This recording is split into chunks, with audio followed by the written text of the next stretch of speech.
মালদা জেলা পুলিশের উদ্যোগে এবং পুকুরিয়া থানার পরিচালনায় পথ নিরাপত্তা সপ্তাহের অঙ্গ হিসেবে আজ স্বেচ্ছায় রক্তদান শিবিরের আয়োজন করা হয়। উক্ত রক্তদান শিবিরে পুলিশ আধিকারিক, সিভিক ভলেন্টিয়ার এবং জনসাধারণ সবাই স্বেচ্ছায় রক্তদান করেন। প্রায় 150 জন রক্তদান করবেন এমনটাই পুলিশ সূত্রে জানা যায়।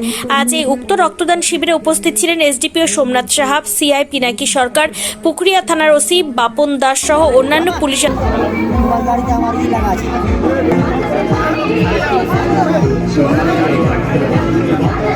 প্রতিটি মানুষ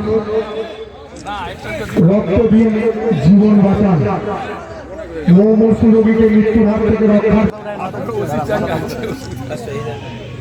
দুর্যোগের নাম রেজিস্টার করে নিয়েছে। আগামীতে যাতে প্রায় 300 আশা রাখছি। আজকে রক্তদান শিবির আজকে মালদা জেলা পুলিশের উদ্যোগে পুকুরিয়া থানা ও ট্রাফিকের যৌথ উদ্যোগে ব্লাড ডোনেশন ক্যাম্পের ব্যবস্থা করা হয়েছে।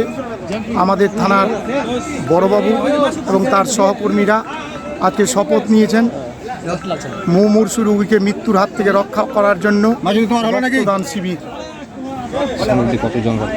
এখন পর্যন্ত প্রায় 30 থেকে 35 জন রক্তদান করে দিয়েছেন।